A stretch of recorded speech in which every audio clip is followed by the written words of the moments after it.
Shabath Shalom, my beautiful brothers and sisters in Yahuwah, our Elohim, and welcome to our Shabath Bible study. Hope everybody had a great week. Now it's time for the Shalom of Yahuwah, Yahuwah's peace, and to learn about our Abba Father through His Word. So, tonight we will be continuing our studies in Melakim Aleph. And we'll be starting on chapter 13. We'll be doing 13, 14, and 15 tonight, okay? So grab your Bibles, get something to drink, and find your favorite pillow and get all nice and comfy cushy, because there's a lot going on here tonight, gang. So go ahead and get yourselves together. I'll get a drink, and we'll get started.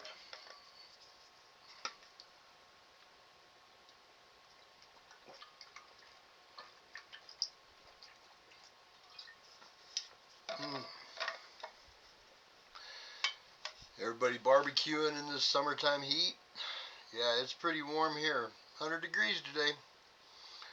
All right. Y'all comfy? Okay, let's get started. Melakim Aleph, which is 1 Kings, chapter 13.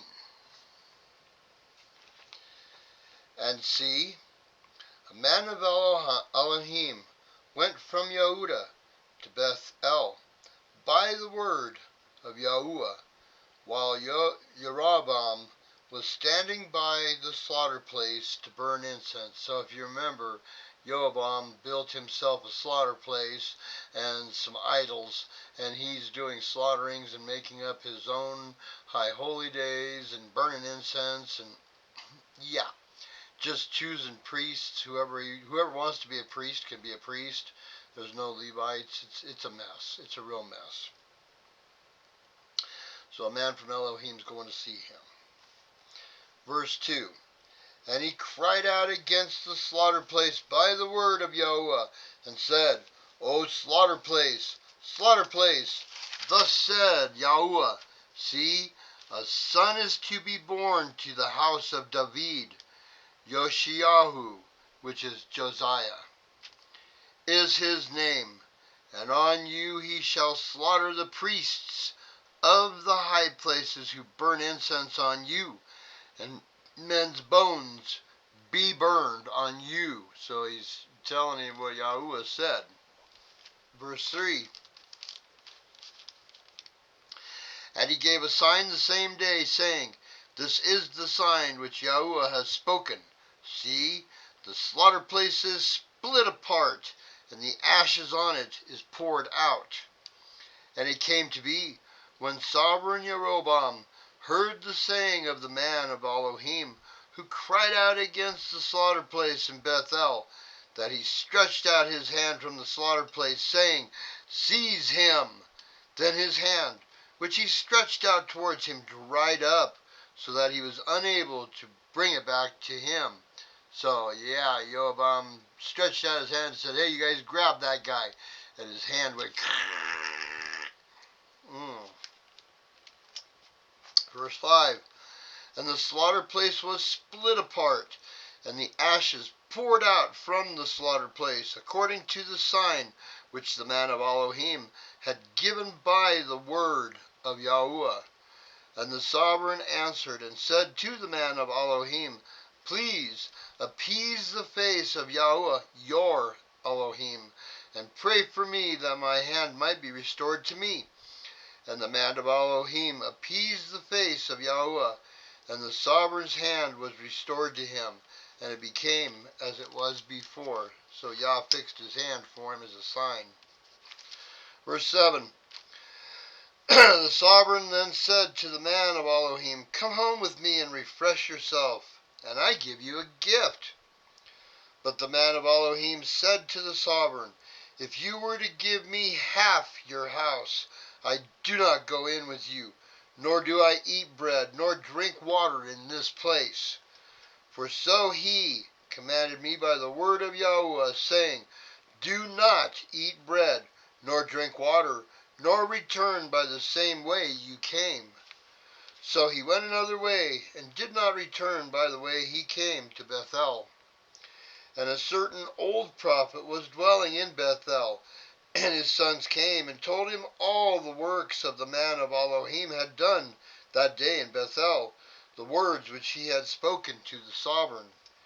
And their father said to them, Which way did he go? And his sons had seen which way the man of Elohim went, who came from Yahudah. And he said to his sons, Saddle the donkey for me. And they saddled the donkey for him, and he rode on it. And he went after the man of Elohim, and found him sitting under a terebinth tree. And he said to him, Are you the man of Elohim who came from Yahudah? And he said, I am. And he said to him, Come home with me and eat bread. And he said, I am not able to return with you, or to go in with you, nor am I to eat bread or drink water with you in this place. For word came to me by the word of Yahuwah, Do not eat bread nor drink water there, nor return by going the way you came. And he said to him, I too am a prophet like you, and a messenger spoke to me by the word of Yahuwah, saying, Bring him back with you to your house, and let him eat bread and drink water. But he lied to him. The prophet, the old prophet, is lying to the prophet of Yahudah. Verse 19. So he turned back with him, and ate bread in his house, and drank water. And it came to be, as they sat at the table, that the word of Yahuwah came to the prophet who had brought him back, the old man. And he cried out to the man of Elohim, who came from Yahudah, saying, Thus said Yahuwah, because you have rebelled against the mouth of Yahuwah, and have not guarded the command which Yahuwah your Elohim commanded you, and turned back, and ate bread, and drank water in the place of which he said to you, Do not eat bread nor drink water. Your body shall not enter the burial site of your fathers. And it came to be, after he had eaten bread, and after he had drunk, that he saddled the donkey for him, for the prophet whom he had brought back. And he went, and a lion met him on the way, and killed him, and his body was thrown on the way, and the donkey was standing by it, and the lion was standing by the body. And see, men were passing by, and saw the body thrown on the way, while the lion was standing by the body. And they went and reported it in the city where the old prophet dwelt. And the prophet who had brought him back from the way heard it, and said, It is the man of Elohim, who rebelled against the mouth of Yahuwah. And Yahuwah gave him to the lion, and it tore him apart and killed him, according to the word of Yahuwah, which he spoke to him. And he spoke to his son, saying, Saddle the donkey for me. And they saddled it. And he went, and found his body thrown on the way, and the donkey and the lion standing by the body. The lion had not eaten the body, nor mauled the donkey. And the prophet lifted up the body of the man of Elohim, and placed it on the donkey, and brought it back. And the old prophet came to the city to mourn, and to bury him. And he placed his body in his own burial site. And they lamented over him, saying, Oh, my brother. And it came to be, after he had buried him, that he spoke to his sons, saying, When I am dead, then you shall bury me in the burial site where the man of Elohim is buried. Lay my bones beside his bones. For the word which he cried out by the word of Yahuwah against the slaughter place in Bethel, and against all the houses of the high places which are in the cities of Shemaron, shall certainly come to be. And after this event Jeroboam did not turn from his evil way, but again he made priests from all sorts of people for the high places. Whoever wished he ordained to become one of the priests of the high places. Yeah, it sounds kind of like the Christian church. Yeah, go to college and become a priest, and we'll put you right in there. Verse 34. And this matter was the sin of the house of Jeroboam, even to cut it off and destroy it from the face of the earth. Chapter 14. At that time, Abijah, the son of Jeroboam, became sick. And Jeroboam said to his wife, Please arise and disguise yourself, so they do not know that you are the wife of Jeroboam, and go to Shiloh. See, Ahiah the prophet is there, who spoke to me of becoming sovereign over this people. And you shall take with you 10 loaves and cakes and a jar of honey, and go to him. Let him declare to you what becomes of the child. And Jeroboam's wife did so, and rose up and went to Shiloh, and came to the house of Ahiah. But Ahiah was unable to see, for his eyes had set because of his age. He was old and he couldn't see anymore. I know how that is.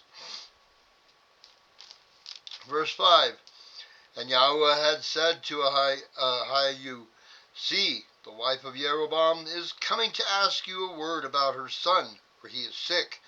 Speak to her thus and thus, for it shall be, when she comes in, that she makes herself strange. And it came to be, when Ahiah heard the sound of her footsteps as she came through the door, he said, Come in, wife of Jeroboam.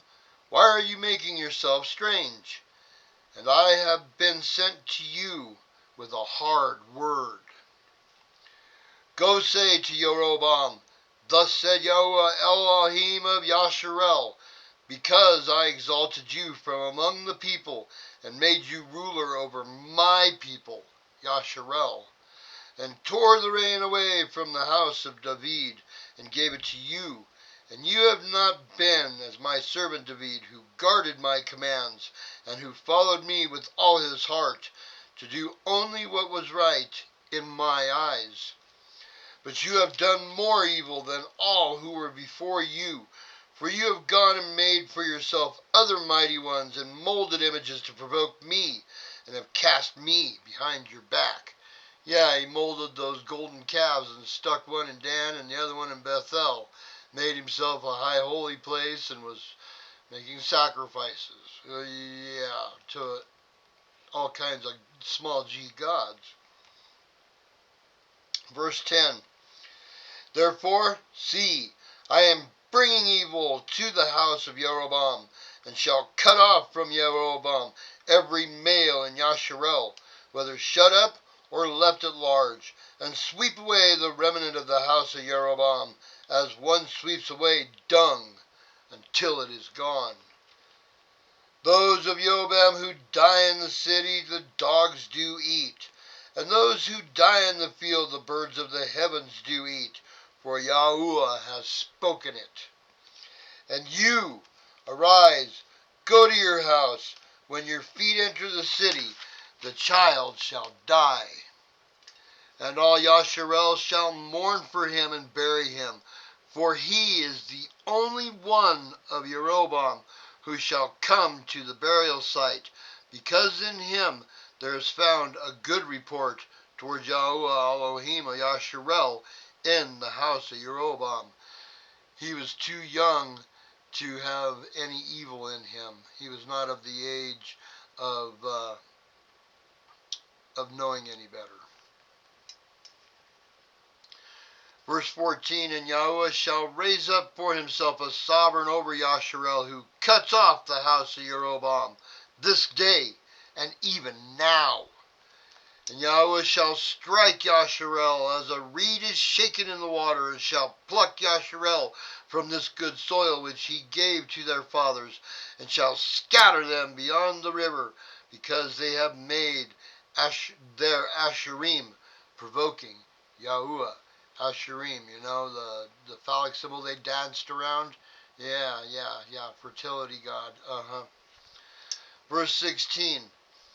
And he shall give Yasharel up because of the sin of Jeroboam, who sinned and made Yasharel sin. Yeah, with the golden calves made Yasharel to sin. And all of his idols. Verse 17. And the wife of Jeroboam rose up and went and came to Tirzah. When she came to the threshold of the house, the child died. And they buried him, and all Yasharel lamented for him according to the word of Yahweh which he spoke through his servant Ayahu the prophet.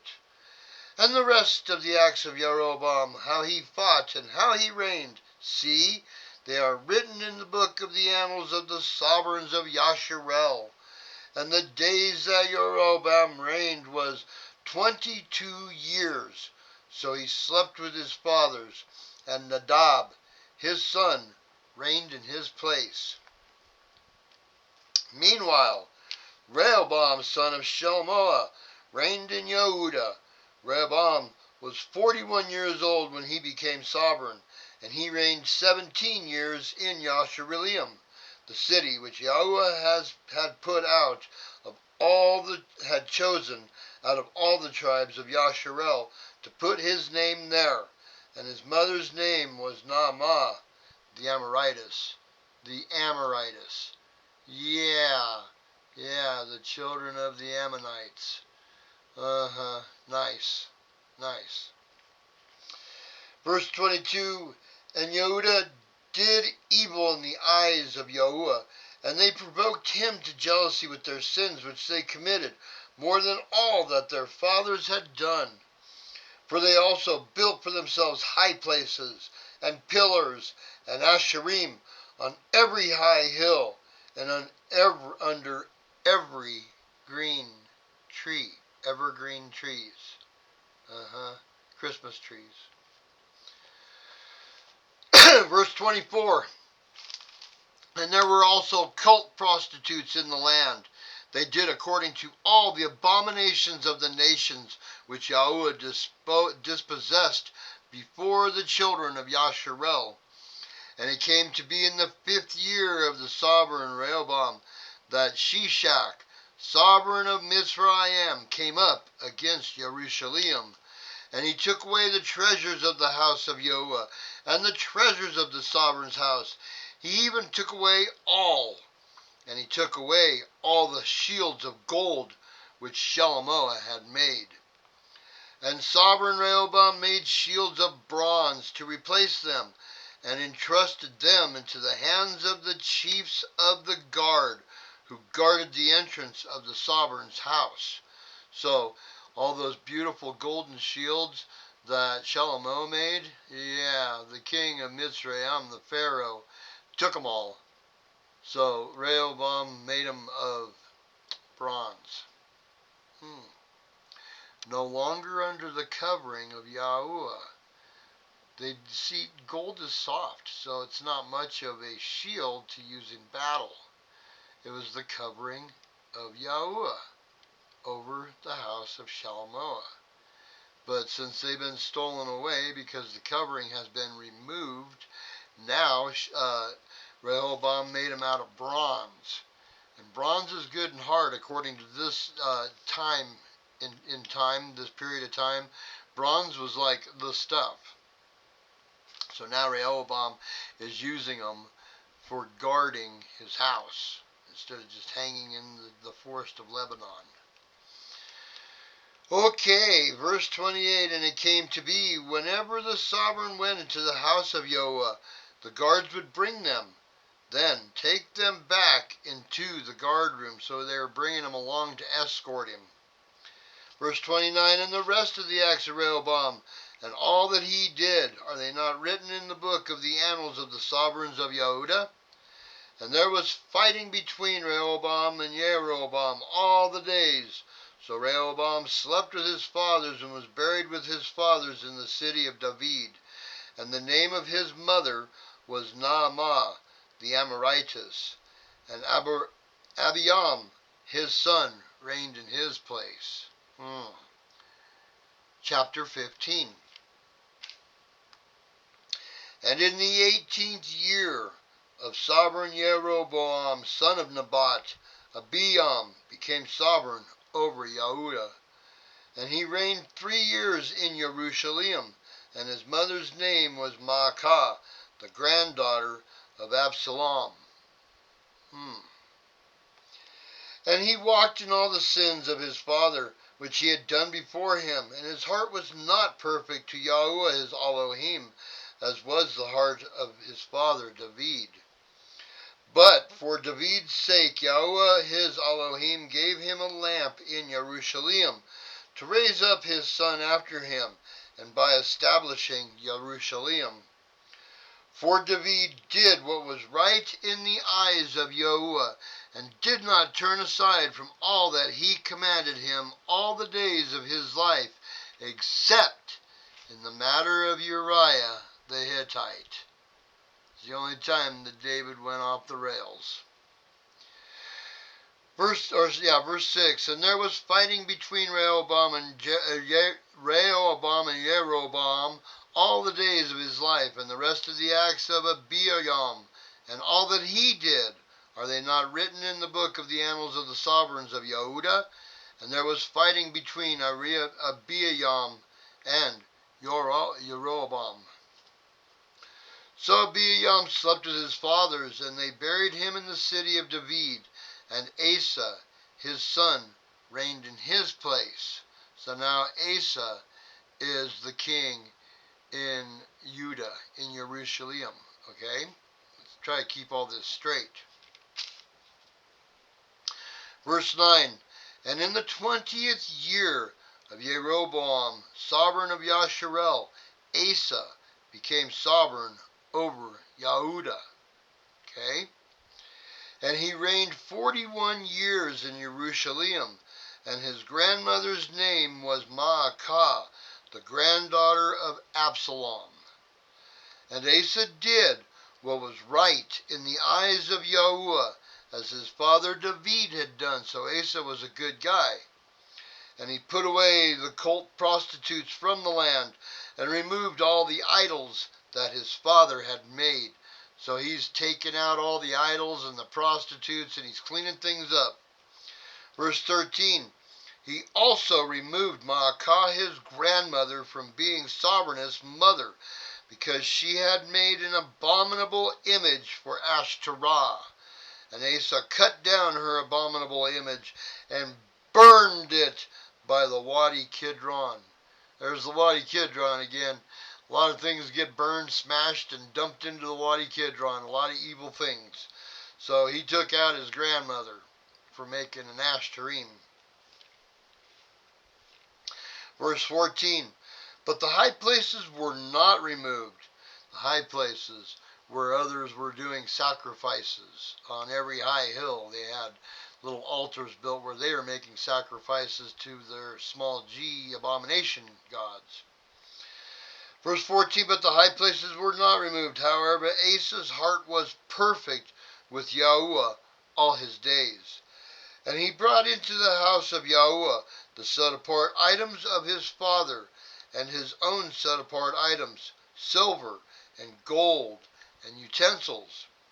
And there was fighting between Asa and Baasha, sovereign of Yasharel, all their days.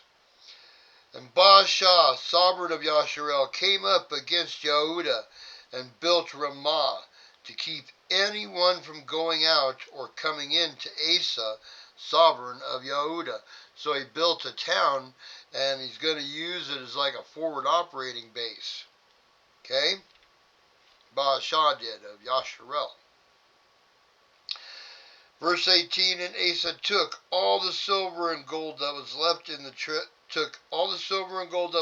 treasuries of the house of Yahuwah, and the treasuries of the sovereign's house, and gave them into the hand of his servants.